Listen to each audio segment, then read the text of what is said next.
ताल्लुक़ से। अस्सलामु अलैकुम व रहमतुल्लाहि व बरकातुहू। वालेकुम अस्सलाम रहमतुल्लाहि ताला वबरकातुहू। जी खालिद भाई, आपने पिछले पॉडकास्ट में हमें ये बताया था कि किन सूरतों में रोज़ा फासिद हो जाएगा। जी अब आज हमें थोड़ा सा क़ज़ा और कफ़ारे के ताल्लुक़ से बताएं। सबसे पहली चीज़ ये है कि रोज़े की क़ज़ा क्या है और रोज़े के का कफ़ारा क्या है, किन सूरतों में क़ज़ा है और किन सूरतों में कफ़ारा है, इन सारी चीज़ों की वज़ाहत करें। अल्हम्दुलिल्लाहि रब्बिल आलमीन वस्सलातु वस्सलामु अला सय्यिदिल अंबियाइ वल मुरसलीन व अला आलिहि व अस्हाबिहि तय्यबीन अत्ताहिरीन। अम्मा बाद, अऊज़ु बिल्लाहि मिनश शैतानिर रजीम बिबरकति बिस्मिल्लाहिर रहमानिर रहीम। जिन सूरतों में सिर्फ रोज़ों की क़ज़ा होती है, मैं आज आपके दरमियान उनको बयान करूँगा। इसको आप तफ़सील से समाअत करें इंशाअल्लाह। ये गुमान था कि सुबह सादिक हुई, खाया पिया या जिमा किया और बाद में पता चला कि सुबह सादिक हो चुकी थी, तो अब उस बंदे को सारा दिन रोज़ेदार की तरह रहना होगा और उस रोज़े की क़ज़ा भी करनी होगी। यानी वो रोज़ा उसका नहीं हुआ, लेकिन रोज़ेदार की तरह वो दिन भर रहेगा और फिर रमज़ान शरीफ के बाद में वो अपने उस रोज़े की क़ज़ा ज़रूर करेगा। अच्छा। इसी तरह से अगर किसी ने रोज़ेदार को धमकी दी, हथियार बदन पे रखा और कहा कि रोज़ा तोड़ वरना मैं तुझे कत्ल कर दूंगा, नुकसान पहुंचा दूंगा, जी। और आदमी इस डर से कि वाकई अगर मैंने पानी नहीं पिया, रोज़ा नहीं तोड़ा तो ये मुझे कत्ल कर देगा या मुझे ईज़ा देगा, तकलीफ़ पहुंचाएगा, तो अगर आदमी ने रोज़ा तोड़ दिया तो उस पर सिर्फ क़ज़ा लाजिम आएगी, कफ़ारा नहीं। अच्छा। यानी रमज़ान शरीफ का मुक़द्दस महीना गुजरने के बाद उसको उस रोज़े की क़ज़ा करनी होगी, उस पर कफ़ारा वाजिब नहीं होगा। यानी उसने रोज़ा जो है वो मजबूरन तोड़ा। जी जी जी। तो मजबूरन अगर उसने तोड़ा है जी तो उस पर सिर्फ क़ज़ा वाजिब हो, जी, कफ़ारा नहीं। कफ़ारा वाजिब नहीं होगा। इसी तरह भूल कर खाया पिया या जिमा किया और जिमा करने के बाद फारिग हुआ और फारिग होने के बाद पता चला कि खाना पीना जिमा करना मेरा सुबह सादिक के बाद हुआ है। जी। तो अब चूंकि सुबह सादिक के बाद होना तय पाया तो अब उस पर रोज़ा नहीं हुआ और उस रोज़े की इसको क़ज़ा करनी होगी। अच्छा जी। यहाँ पर भूल कर खाया पिया से मुराद क्या है? रोज़ेदार होना याद नहीं था या सुबह सादिक हो चुकी है वो याद नहीं, रोज़ेदार होना उसको याद था। जी। रोज़ेदार होना याद था। हाँ। इसके बावजूद वक्त खत्म हो गया, वो खत्म हो गया और उसके बाद उसने खाया पिया या जिमा किया, यानी समझिए 5:30 बजे उसके सहरी का वक्त ख़त्म होता है, लेकिन उसने 5:45 बजे जिमा किया या 5:45 बजे पानी पी लिया, खाना खा लिया, ये गुमान करके अभी 5:30 नहीं बजे। अच्छा अच्छा। लेकिन फारिग होने के बाद उसने घड़ी देखा, वक्त मालूम किया तो पता चला कि सुबह सादिक होकर 15 मिनट गुजर चुके हैं। तो अब वो यकीन कर ले कि अब मेरा रोज़ा तो हुआ नहीं जी। तो अब वो रोज़े की इसको क़ज़ा करनी होगी रमज़ान शरीफ के बाद में। अच्छा। अलबत्ता ये होने के बाद वो ये नहीं कि मेरा रोज़ा नहीं हुआ तो दिन भर लोगों के सामने खाता पीता रहूं जी। बल्कि वो सारा दिन रोज़ेदारों की तरह रहेगा और रमज़ान के बाद अपने रोज़े की क़ज़ा करेगा। अच्छा। जी। मुसाफिर मुकीम हो गया, हैज़ व निफास वाली औरत पाक हो गई, पागल आदमी को होश आ गया, मरीज़ अच्छा हो गया, जी। जिसका रोज़ा किसी वजह से टूट गया था, अगरचे किसी ने तोड़ने पर मजबूर किया हो जी। और गलती से पानी वगैरह कोई ऐसी चीज़ हलक के नीचे उतर गई, काफिर था मुसलमान हो गया, नाबालिग था बालिग हो गया, जी। रात समझकर सहरी खाई हालांकि सुबह सादिक हो चुकी थी। अच्छा। तो इन तमाम हालात में उसका रोज़ा नहीं हुआ और इन तमाम वजूहात की बुनियाद पर रमज़ान शरीफ का महीना जाने के बाद उस पर उन रोज़ों की क़ज़ा वाजिब होगी, कफ़ारा लाजिम नहीं आएगा। अच्छा जी। अब इसमें जो आपने कहा कि मुसाफिर मुकीम हो गया, और मिसाल के तौर पर कोई शख्स शहर से अपने गांव जा रहा था जी और ये 1000-1200 किलोमीटर की दूरी थी, तो जब अपने शहर से वो निकला गांव जाने के लिए तो वो मुसाफिर है जी। लेकिन सुबह 9-10 बजे वो अपने घर पहुंच गया, मुकीम हो गया, तो उस दिन का रोज़ा उसके लिए क़ज़ा करना होगा। उस पर कोई जुर्म नहीं कि वो कफ़ारा भी अदा करे, सिर्फ अपने उस एक दिन के रोज़े की क़ज़ा करेगा। अच्छा, और हैज़ व निफास वाली औरत मिसाल के तौर पर 3 दिन या 5 दिन या 7 दिन का वक्त था उसका, और 11-12 बजे वो पाक हो गई, तो जी। उस दिन की क़ज़ा उसको करनी होगी, जी, उस दिन के रोज़ों की क़ज़ा। उस क़ज़ा करनी होगी, कफ़ारा नहीं आएगा, सिर्फ अच्छा। क़ज़ा आएगी। तो वैसे भी तो हैज़ व निफास वाली औरतों को तमाम रोज़ों की क़ज़ा करनी ही होती जी है। जी, नमाज़ों की क़ज़ा नहीं है, लेकिन रोज़ों की रोज़ों क़ज़ा की तो क़ज़ा है। होगी। अच्छा। फरमाया गया कि नाबालिग दिन में बालिग हुआ या काफिर दिन में मुसलमान हुआ और वो उस वक्त ऐसा था कि रोज़े की नीयत हो सकती है अच्छा। और नीयत कर भी ली थी, फिर वो रोज़ा तोड़ दिया, तब भी इस दिन की क़ज़ा वाजिब नहीं, अच्छा। उस पर क़ज़ा वाजिब नहीं होगी। बच्चे की उम्र 10 साल की हो जाए, इसमें रोज़ा रखने की ताकत हो तो इससे रोज़ा रखवाया जाए, अगर न रखे तो मार कर रखवाएं। जिससे नमाज के लिए फरमाया गया कि 7 साल का हो तो उसे समझा कर नमाज पढ़ाई जाए, और 10 साल का हो जाए तो उसे मार कर नमाज के पाबंद बनाया जाए।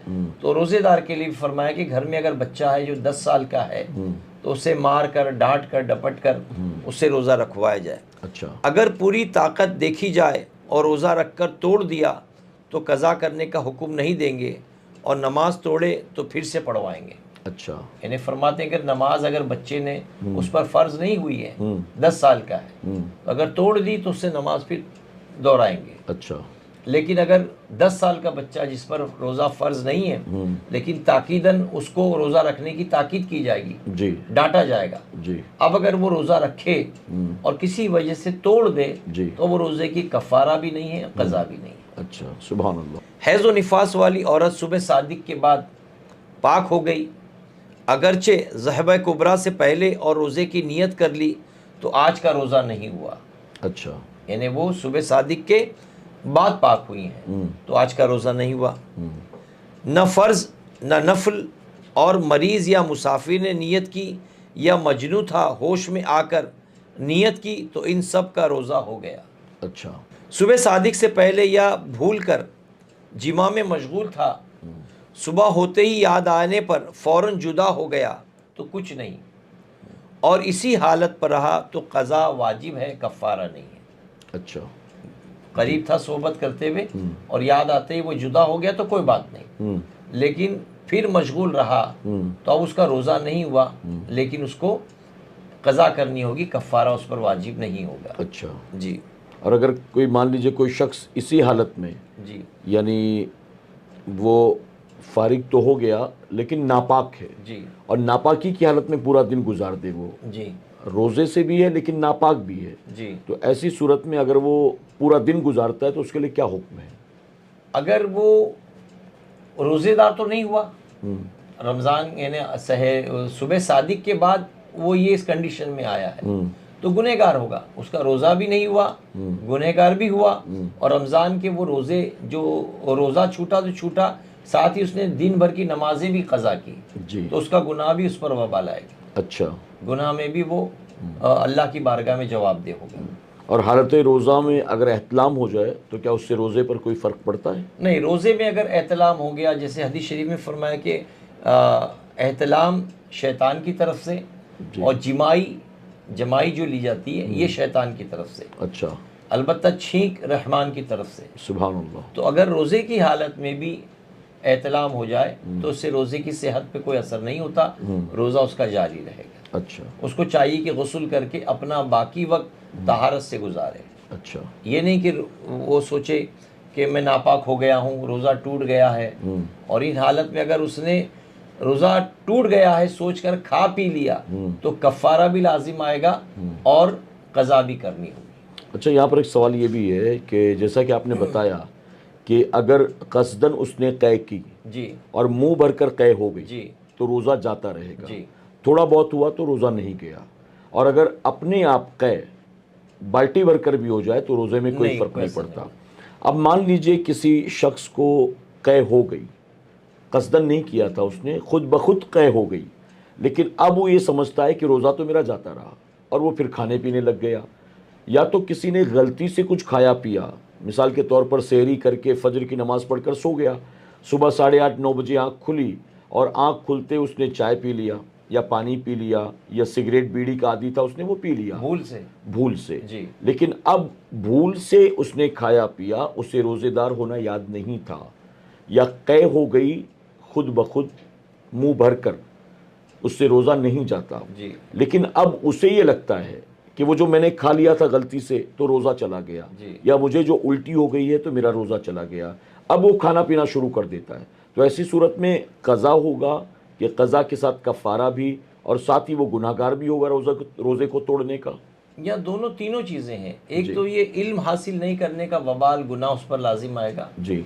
दूसरा ये कि उसने खा पी लिया और लाइल्मी की बुनियाद पर उसने ये सोचा कि मेरा रोज़ा टूट गया जी, और लाइल्मी की बुनियाद पे उसने खाया पिया, तो अब उस पर क़ज़ा भी वाजिब होगी और कफ़ारा भी देना होगा। अच्छा जी।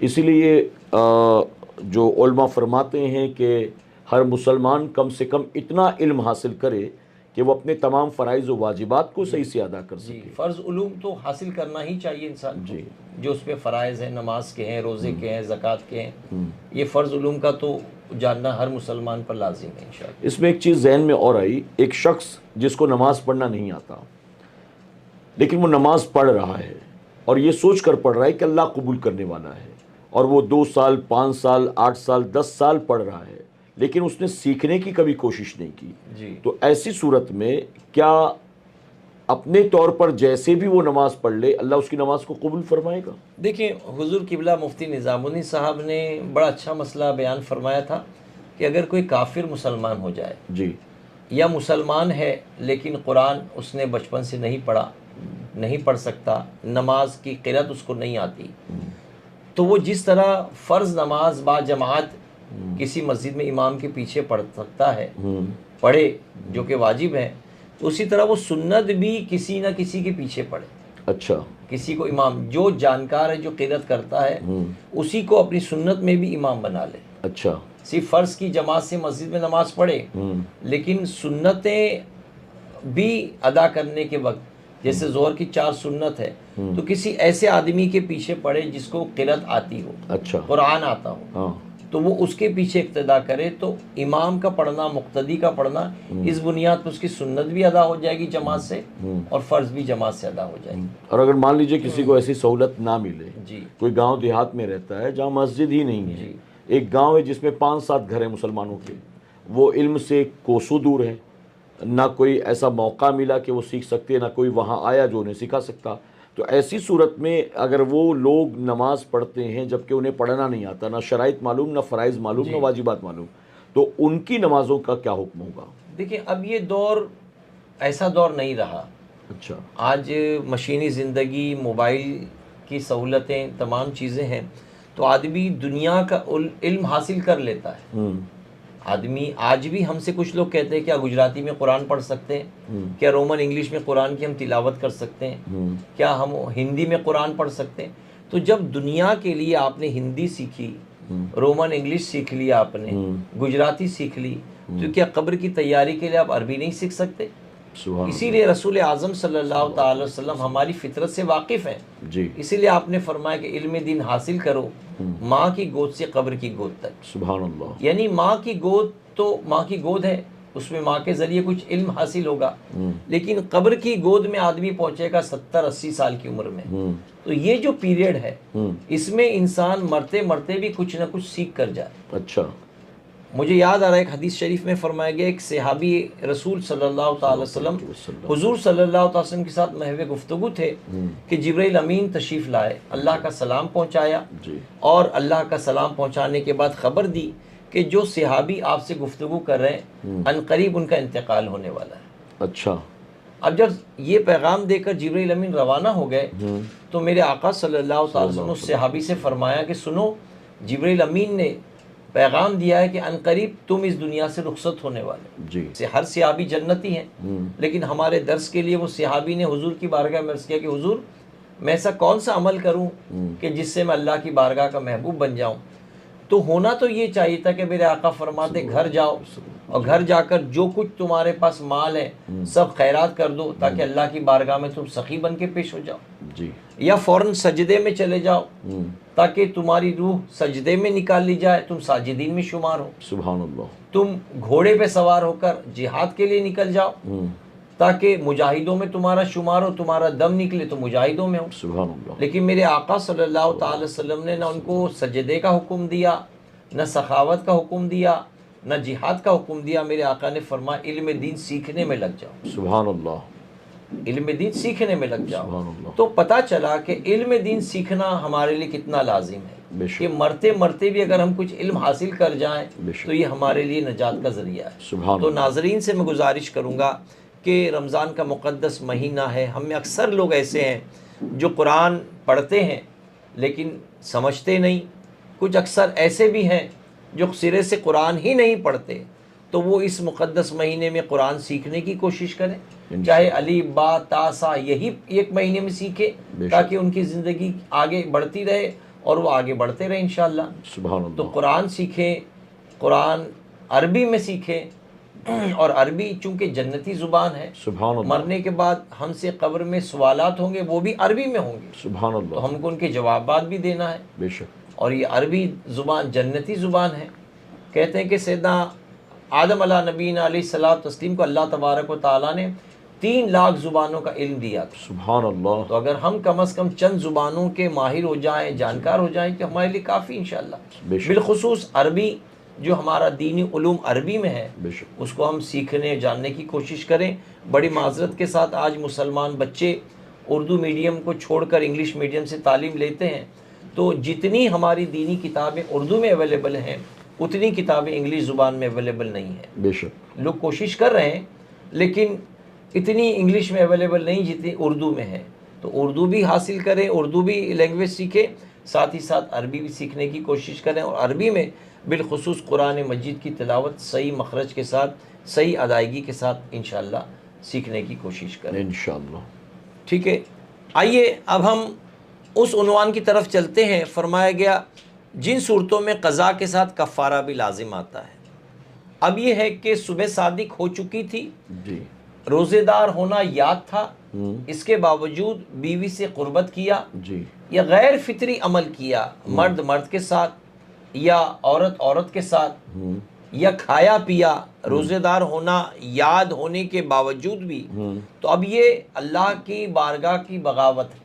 अल्लाह अकबर। कि जो अल्लाह ने अहकाम सादिर किए थे उसके ख़िलाफ़ जाते हुए अगर किसी ने ऐसा किया तो शरीयत मुतहरा ने उस पर कफ़ारे का भी हुक्म दिया और क़ज़ा का भी हुक्म दिया। अच्छा। कि वो क़ज़ा भी करेगा और कफ़ारा भी अदा करेगा। और कफ़ारा जैसे कि आप जानते हैं कि क़ज़ा 1 और कफ़ारा 60 रोज़े पे दर पे रखने होंगे। अल्लाह अकबर। और ऐसे रखने होंगे कि अगर एक रोज़ा भी बीच में छूट गया तो फिर एक से शुरू करना हो। अच्छा, तो एक रोज़ा अगर कसदन किसी ने तोड़ दिया जी तो उस एक रोज़े के एवज़ क़ज़ा के तौर पर एक रोज़ा और कफ़ारे के तौर पर 60 रोज़े पे दर पे, यानी कंटिन्यू विदाउट गैप, यानी 61 रोज़े। हाँ। ये इतनी सख्त सज़ा इसीलिए रखी गई है ताकि कसदन जो है आदमी रोज़ा ना तोड़े। क़ज़ा के साथ कफ़ारा अदा कर रहे हैं और कफ़ारा अदा करते वक्त उसने 58 रोज़े रख लिए जी, और किसी उज़्र की वजह से वो 59वां रोज़ा न रख सका, तो अब ऐसी सूरत में उसको फिर पहले से एक से शुरू करना होगा। अच्छा, ये किसी उज़्र की वजह से अगर नहीं रख सका तो भी जी, अभी उज़्र देखा जाएगा किस उज़्र की बुनियाद पर है, वरना फ़ुक़ाए कराम ने फरमाया उसका कफ़ारा यही है, पे दर पे 60 रोज़े रखने होंगे। इसमें उलमा ने और एक रुख्सत रखी है कि जिसने अगर ऐसा फेल किया जी कि अचानक रोज़ा तोड़ दिया, तो उसने अगर सुबह सादिक से पहले नियत की थी, तो उसके लिए हुक्म यह है कि वो क़ज़ा भी करेगा और कफ़ारा भी अदा करेगा।